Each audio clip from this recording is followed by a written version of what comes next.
नमस्कार और हमारे आज के इस एक्सप्लेनर में आपका स्वागत है। आज हम एक ऐसे बिजनेस को डिकोड करने वाले हैं जो बाहर से देखने में जितना आकर्षक लगता है, अंदर से उतना ही पेचीदा है। जी हाँ, भारत में एक पेट्रोल पंप खोलना ये कोई छोटा मोटा काम नहीं है, बल्कि एक हाईली रेगुलेटेड और करोड़ों रुपए का प्रोजेक्ट है।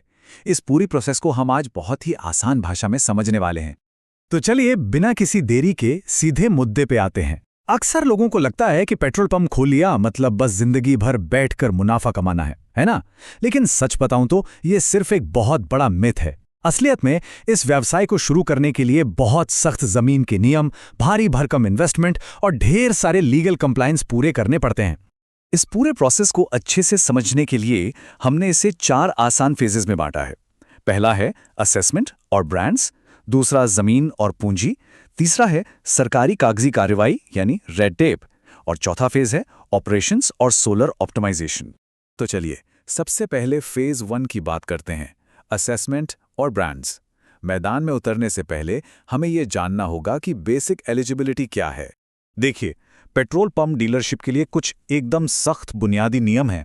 सबसे पहले तो आवेदक का भारतीय नागरिक होना और पिछले फाइनेंशियल ईयर में कम से कम 182 दिनों तक भारत का निवासी होना जरूरी है। उम्र 21 से 60 साल के बीच होनी चाहिए। अब अगर पढ़ाई की बात करें तो ग्रामीण इलाकों के लिए कम से कम 10वीं या 12वीं पास होना चाहिए और शहरी इलाकों के लिए ग्रेजुएशन की डिग्री तो चाहिए ही चाहिए। और हाँ, सबसे बड़ी बात, कोई भी फाइनेंशियल या लीगल गड़बड़ी नहीं होनी चाहिए। आपका रिकॉर्ड एकदम क्लीन होना चाहिए। अब मान लीजिए आप एलिजिबल हैं, तो अगला कदम है सही कंपनी चुनना।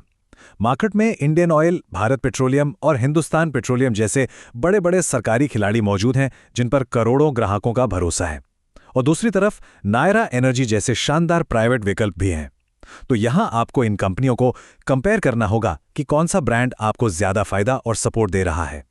आगे बढ़ते हैं हमारे दूसरे और शायद सबसे क्रिटिकल फेज की तरफ, जमीन और पूंजी।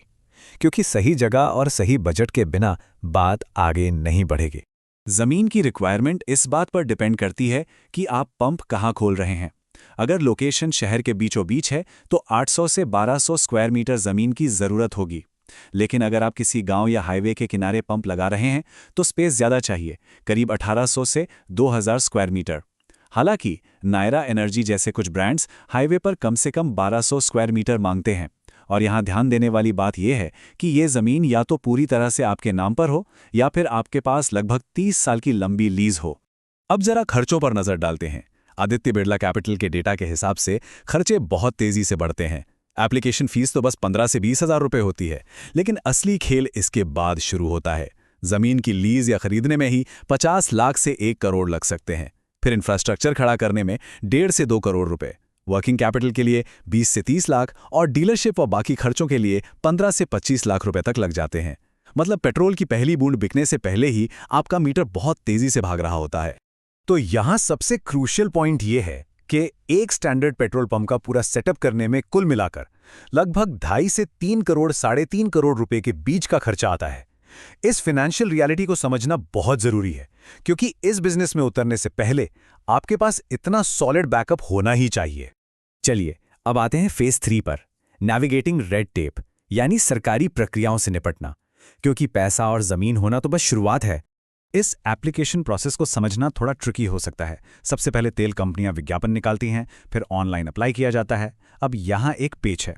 अगर एक ही लोकेशन के लिए कई सारे सही एप्लीकेशन आ जाते हैं तो सिलेक्शन एक पारदर्शी लॉटरी सिस्टम यानी ड्रॉ ऑफ लॉट्स या बिडिंग के जरिए होता है। अगर आपकी किस्मत अच्छी रही और आप सिलेक्ट हो गए तो फिर जमीन का वेरिफिकेशन होता है और फाइनली आपको कंस्ट्रक्शन की परमिशन मिलती है।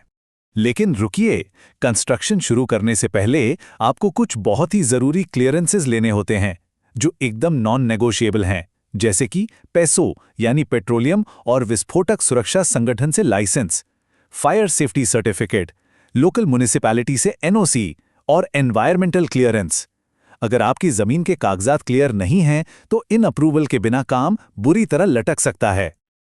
और अब हम पहुंच गए हैं हमारे आखिरी और सबसे इंपॉर्टेंट फेज पर, फेज 4, ऑपरेशंस और सोलर ऑप्टिमाइजेशन।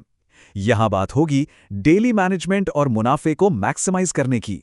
अब सवाल आता है कमाई का। देखिए, पेट्रोल बेचने पर प्रति लीटर लगभग 3.50 रुपए से 4 रुपए का मार्जिन मिलता है।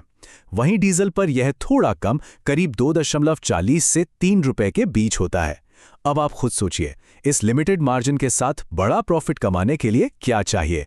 बिल्कुल सही, हाई ट्रैफिक वॉल्यूम, यानी आपके पंप पर रोजाना बहुत सारी गाड़ियों का आना जाना बहुत जरूरी है।